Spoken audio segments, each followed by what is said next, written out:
দেখতে দেখতে রমজান মাস প্রায় শেষের দিকে, অর্থাৎ আর কিন্তু মাত্র একটা রোজা বাকি রয়েছে। তো আবারও এই রমজান মাসের জন্য আমাদের একটা বছর অপেক্ষা করে থাকতে হবে। জানি না আগের বছরের রোজার মাসটা পাবো কি না, হায়াত মউত আছে কি না, কারণ কারোর জীবন কতটুকু চলবে বা আল্লাহ পাক কার হায়াত কতটুকু রেখেছেন সেটা কিন্তু আমরা কেউই বলতে পারি না। আল্লাহ পাকের কাছে দোয়া করি যেন আগের বছর আমাদের সবাইকে আবারও রোজা রাখার তৌফিক দান করুক, আমিন।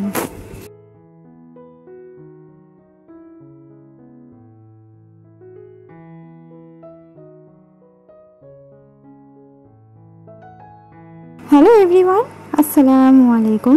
কেমন আছো তোমরা সবাই? আশা করছি তোমরা সবাই খুব ভালো আছো, সুস্থ আছো। আলহামদুলিল্লাহ, আমরাও বেশ ভালো আছি।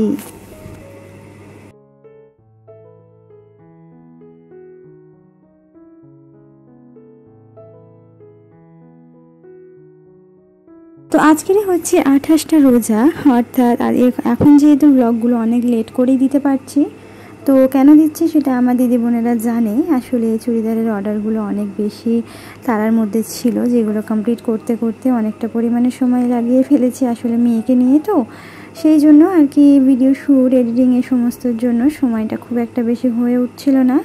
তবে এবার থেকে কিন্তু রেগুলার ভিডিও তোমরা পাবে, কারণ চুড়িদারের কাজ আমি কমপ্লিট করে ফেলেছি একেবারেই আপাতত।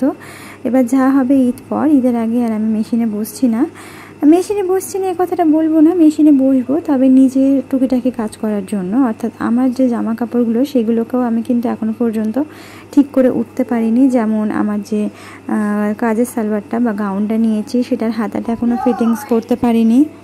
তারপর নাইটিগুলো হালকা ফুলকা করে একটু আর কি ফিটিংস করতে হবে। হ্যাঁ, তো সেইগুলোই আর কি করবো। এছাড়া আর সবার কাজ কমপ্লিট করে ফেলেছি। তো এখন কিন্তু ঘড়িতে এই ঠিক 9টার মতো বাজে, সকাল 9টার মতো বাজে। উঠেই কিন্তু আগে বিছানাটা গুছিয়ে নিচ্ছি। হাজব্যান্ড অলরেডি কাজে বেরিয়ে গেছেন, আর মেয়েকে আমি অলরেডি খাইয়েও দিয়েছি। এখন যেহেতু হাজব্যান্ডের কাজের প্রেশারটা একটু বেশি, তাই 8টার আগেই উনি বেরিয়ে যাচ্ছেন। তারপরে অল্প অল্প করে সংসারের কাজগুলো সেরে ফেলার চেষ্টা করি। আর যেদিন শরীর একদমই ভালো লাগে না সেদিনকে একটু শুয়ে আধ ঘন্টাটা আবারও ঘুমিয়ে নিই বা রেস্ট করে নিই। আসলে অনেক রাত করে শোয়া, আবার ভোরবেলায় ওঠা, তো অনেকটা পরিমাণেই না প্রেশার হয়ে যায়। সেই জন্য সকালবেলা উনি কাজে বেরিয়ে যাওয়ার পর চেষ্টা করে কিছুটা সময় নিজেকে দিতে, অর্থাৎ একটু চোখটা বন্ধ করে শুয়েও থাকলে তাতেও কিন্তু অনেকটা রিল্যাক্স ফিল হয়। তো এখানে বিছানাটা গুছিয়ে নেবার পর ঘরটা ঝাড়ু দিয়ে নিচ্ছি। আর এই যে দেখো, গত 2 দিন আমি কিন্তু এইভাবে একদম ভেতর থেকে ঝাড়ু দিতে পারিনি, এত পরিমাণে কাজের প্রেশার ছিল। আর যার জন্য দেখো মাত্র 2 দিনে এই অবস্থা, বুঝতে পারছো। আর আমার মেয়ের কথা আর কি বলবো, যা পারে তাই তো পালঙের ভিতরেই ঢুকিয়ে দেয়। হ্যাঁ, তো খেলনা পুতুল যা নিয়ে খেলা করবে সেটা খেলে নিয়ে যখন দেখবে যে আর খেলতে ভালো লাগছে না, তখন সেটা কি করবে, পালঙের ভিতরে ঢুকিয়ে দেবে।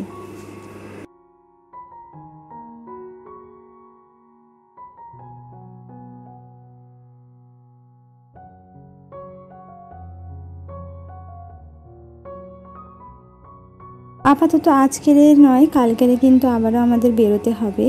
অল্প কিছু কেনাকাটা, অর্থাৎ লাস্ট মিনিট যেটা শপিং সেটা বাকি রয়েছে। তো সেটার জন্য কালকে বেরোবো। আজকের আমার হাজব্যান্ডের কাজ শেষ হয়ে যাবে, উনি রাত্রেবেলায় চলে আসবে। কাল আর কাজ হবে না, অর্থাৎ চাঁদ রাতের দিনের কাজটা নেই। তো চাঁদের দিনকে কেনাকাটা, বাজার হাট এগুলো তো করতে হবে। হ্যাঁ, মানে ঈদের যে খাওয়া দাওয়া, সেমাই পায়েস বা যা যা রান্না করব তার প্রিপারেশন জন্য সেগুলো তো কেনাকাটা করতে হবে। তো বাজার হাট করবেন, সাথে আমরাও একটু বেরাবো। মেয়ের জুতো, আমার জুতো এগুলো কিছুই কেনা হয়নি, সাথে টুকিটাকি কিছু, সেটা তো তোমরা এর পরের ব্লগে অবশ্যই দেখতেই পাবে। হ্যাঁ, তো সেটার জন্য তো অবশ্যই আমার চ্যানেলটিকে সাবস্ক্রাইব করে বেল আইকনটা প্রেস করে দিতে হবে। এতে করে যেটা হবে, আমার ভিডিও ছাড়া মাত্রই তোমাদের কাছে নোটিফিকেশানটা পৌঁছে যাবে।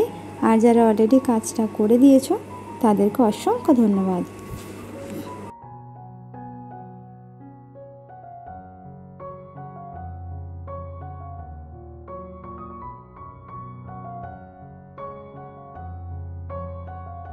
এখন করে মেয়ে কি করে বলো তো, আমি যখনই ঘরটা পোঁচাপুচি করা স্টার্ট করি, ওর ওই লাঠিটা প্রয়োজন। ও ঘর মোছার জন্য একেবারে অস্থির।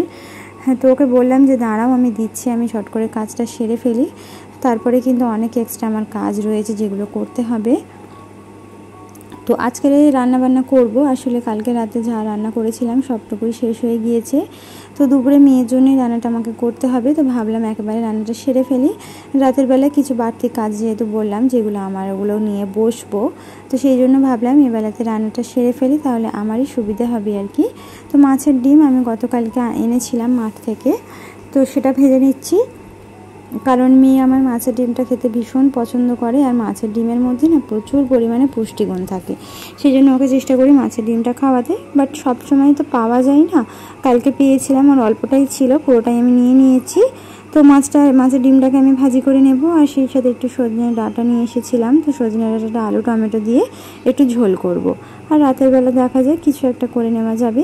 তো আপাতত এই দুটো তরকারি করে নিচ্ছি, যেন মেয়েরা খেয়েও থেকে যাবে তো অবশ্যই।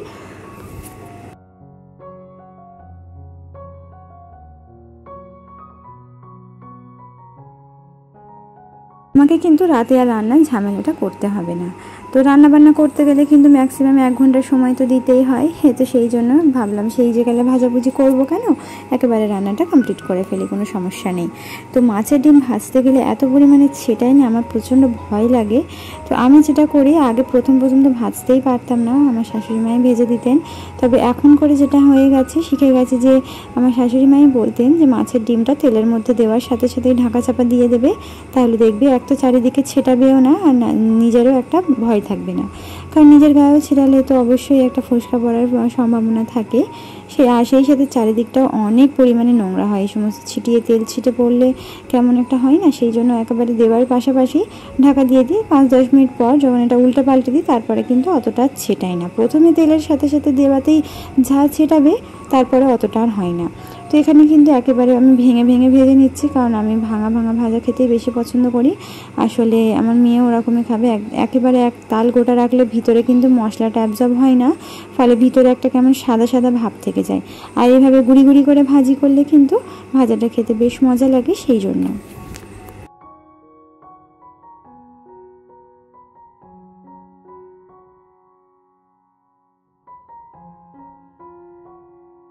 তো ভিডিওটা দেখতে ভিডিওর কোনো অংশ ভালো লাগলে অবশ্যই একটা লাইক করতে ভুলবে না।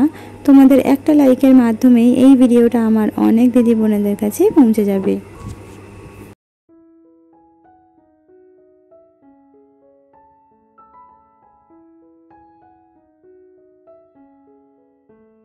তোমাদের সবার কেনাকাটা কতদূর পর্যন্ত এগালো বা কমপ্লিট হয়েছে কিনা, বাকি আছে কিনা, সেটা তো আমি দেখতে পাচ্ছি না। তবে তোমরা যদি কমেন্ট করে জানাও, তাহলে আমি ভীষণ পরিমাণে খুশি হব যে হ্যাঁ, আমার মিষ্টি দিদি বোনেরা কিন্তু আমাকে জানিয়েছে যে তাদেরও কেনাকাটা কমপ্লিট হয়েছে বা কিছুটা বাকি রয়ে গিয়েছে, সেই আর কি। তো তোমরা অবশ্যই কমেন্ট করে চাইলে জানাতে পারো তোমাদের মার্কেটিং কতদূর কি হলো আর কি।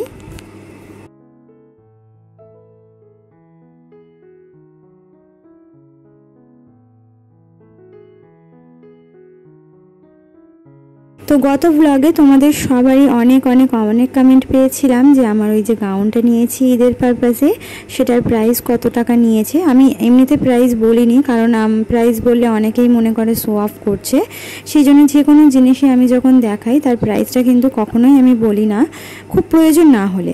তো এখন দেখলাম যে অনেকগুলো দিদি বোনেদেরই অনেক কমেন্ট আমি পেয়েছি যে ওই গাউনটার কত প্রাইস নিয়েছে। মেয়ের জামাগুলো তো খুব সুন্দর হয়েছে, তোমরা খুব সুন্দর কমেন্ট করেছো।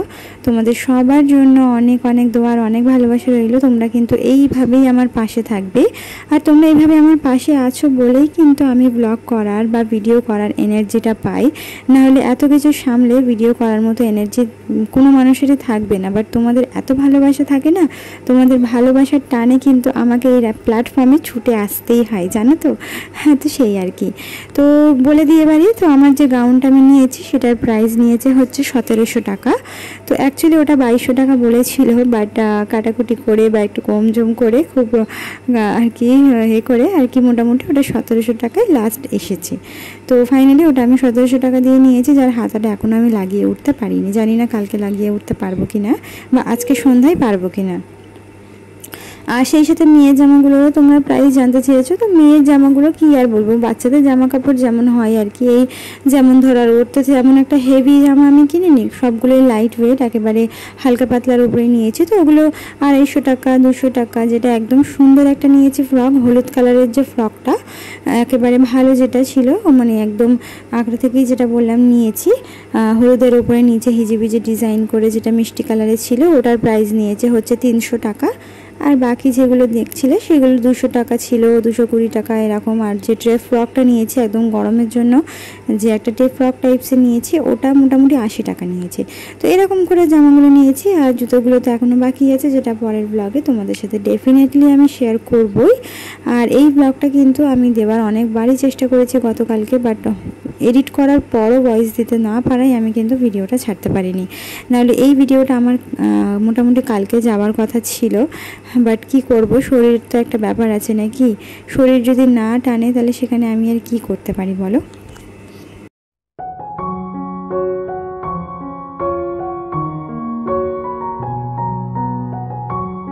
রান্নাবান্না শেষ করার পর মেয়েকে খাইয়ে দাইয়ে ঘুম পাড়িয়ে দিয়ে আমি নামাজ শেষ করে আমিও কিন্তু কিছুক্ষণ রেস্ট করেছি। তারপরে কিন্তু 4টে 4:30 নাগাদ করে ঘুম থেকে উঠে আসরের নামাজ শেষ করে কিছুটা কাজ করছিলাম, অর্থাৎ সেলাইয়ের কাজ কিছুটা আগিয়ে রাখছিলাম, আমারই সেলাইয়ের কাজ। হ্যাঁ, তারপরেই কিন্তু বলতে পারো আমি ইফতারের আয়োজন করে ফেলেছি। তো ইফতারের আয়োজন যা যা ছিল টুকটাক সেগুলোই করে ফেলেছি, যেহেতু বাবা বাড়িতে থাকে না, তাই খুব একটা বেশি কিছু কেনাই না, যা থাকে আলহামদুলিল্লাহ আমি।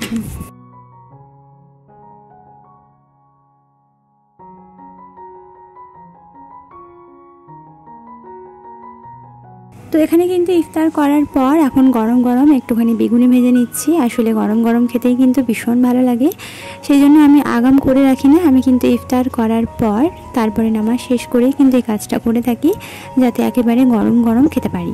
আগাম করে রেখে দিলে আর কি ঠান্ডা হয়ে গেলে বেশ একটা ভালো লাগে না, সেই জন্য। তো এখানে কিন্তু আমি যেমন পারি তেমনই করি। অনেক দিদিবোনেরাই আমার কাছ থেকে বেগুনের রেসিপি চেয়েছিলে, বাট আমি তেমন একটা পারফেক্টভাবে করতে পারি না, সেই জন্যই তোমাদের সঙ্গে শেয়ার করতে পারিনি। তো তোমরা যদি পারফেক্টভাবে কেউ করে থাকো তাহলে আমাকে কমেন্ট করে জানাতে পারো।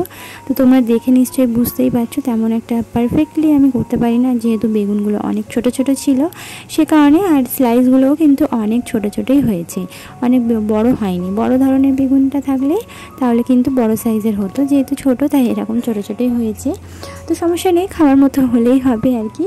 তো এখানে আমি এখন কড়া করে এপিট ওপিট দুপিট ভালোভাবে ভেজে নিয়েছি। তো এখন এগুলোকে তুলে নিয়ে আমি গরম গরম আর কি তরকারিটা খাবো, আর মুড়ি তরকারি শসা এগুলো আর কি খাবো। আর তোমরাও কিন্তু ইফতারে কী করে থাকো বা কী খেয়ে থাকো সেটা কিন্তু কমেন্ট করে জানাতে পারো।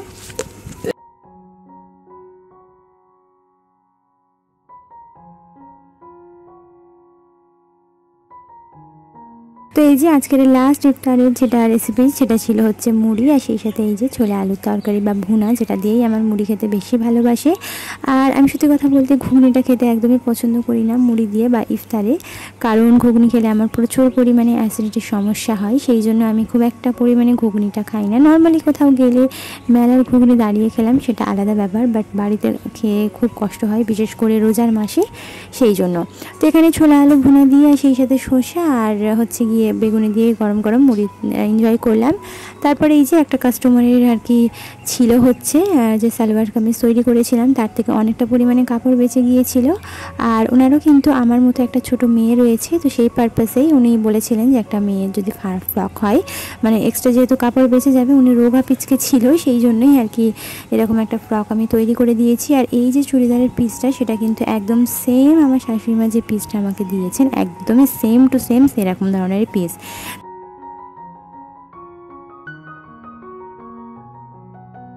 তো আজকের ভিডিওটা এই পর্যন্তই ছিল। আশা করছি পরবর্তী ভিডিও পর্যন্ত তোমরা সবাই সুস্থ থাকবে, ভালো থাকবে। আল্লাহ হাফিজ, আসসালামু আলাইকুম।